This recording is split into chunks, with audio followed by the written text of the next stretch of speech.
kakatapos namin mag-deliver. Nag-deliver kami, pero tawag na ito.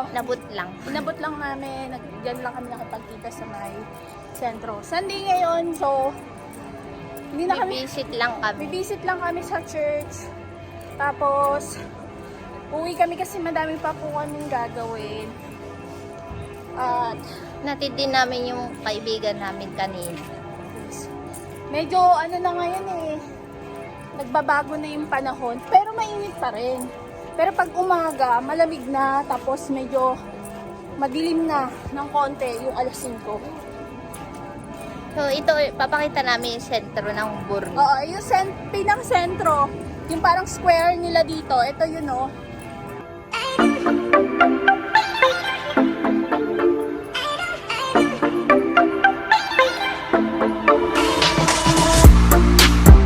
So, pag Christmas, dito tinatayo yung malaking Christmas tree dito sa Sa gitna. sa gitna na to, square na to.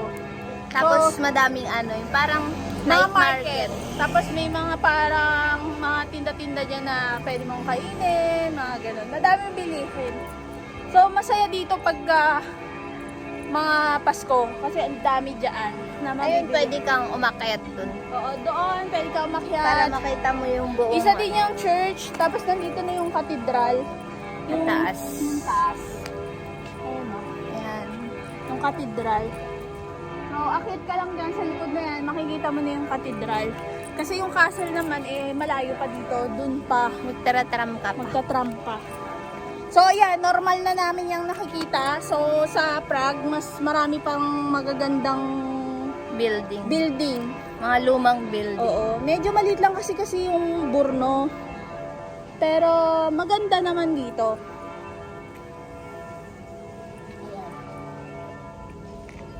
Ganito lang yung mga ginagawa namin, trabaho, pag walang pasok, Lalakad. tapos may extra magtitinda kami, maghatid ng mga kung ano-ano, or Gawa ng chili. gagawa kami ng chili. Ganun lang ang ginagawa namin. So, kailangan natin magsipag din. Kaya mas madalas talaga, pag rest day, gusto ko naglalakad, nagkikilos, ganun. Kasi nga, nasakit lagi yung paa ko pag madalas akong nakaupo. Dun sa company, nakaupo talaga kami. 8 hours nakaupo. Ganun ang trabaho. So, yun. Diba ang ganda?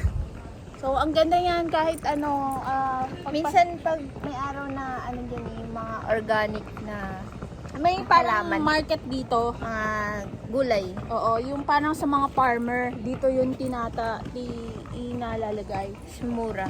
Mga mura lang. Tsaka syempre, yun, parang organic talaga kasi yun sa farmer, gano'n. May araw lang ata. Oo. A few moments later. Late magbukas ang store dito. Parang late 10? sila magbukas. 10 or 11. Oo, tapos Maaga din magsara. sila magsara. Pero Hindi katulad sa Prague. oo, medyo kasi syempre mas ng tourist doon. Dito Like hindi ko alam tawag ng dito patron nila, no. Ayan. Ayan. Maraming maliliit na chapel dito.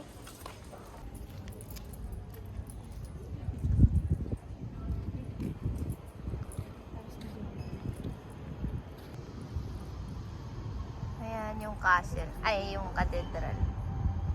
Tapos may museum dyan. Pwedeng, hindi ko alam magkano entrance. So, guys, tapos na kami na mag-visit. So, pag mga gantong oras, mga check language yung ang English, mga 12 pa, or yung iba 2, ganon. So, tara, samahan niyo po kami. Ayan, guys, maraming restaurant dito masasarap. Tapos, mahilig sila, yung mga restaurant dito, yung may nasa labas. Ay, yung gusto nakatambay sa labas. Oo, yung parang gusto nila naiinitan sila. Lalo na't pag summer. Lahat parang meron silang mga mga upuan dyan na sa labas.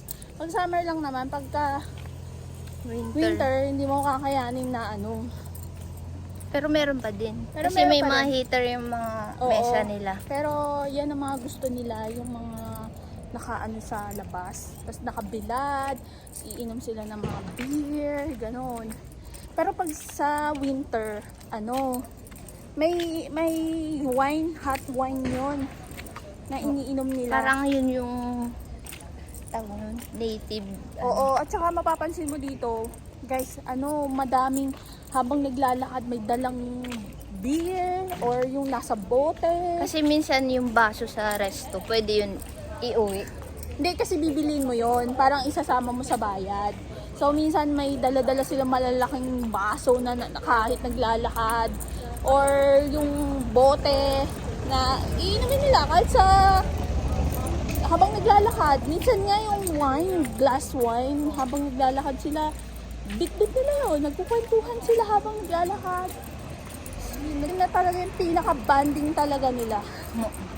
Tapos kung titingnan mo yung mga resto nila, mahal. Kasi minsan nakakayang pumasok. Kaya naman yung mga Pero pag nakita mo naman yung mga menu nila minsan, okay naman. Pero marami din namang pricey, pero sa mga steak. oo. Pero kaya naman ng yan mga hilig nila. Doon sa labas kumakain. Sa labas lang kakain, bibilad. Yun lang. So, yung mga, sorry po kasi minsan mahina yung audio namin kasi wala ko kaming mic. Tapos cellphone lang po yung gamit namin. Shout out pala kay June Almedral Oo. ng Laguna. 1 hour later. So, bumili kami ng winter melon. Ito na yung pang Ito namin. na yung paborito na. Para siyang Palamig. oo, sa Pinas. Para siyang palamig. Alam mo yun, yung gulaman. Gulaman. Ito na yung lasa niya. Sobrang init din kasi ngayon.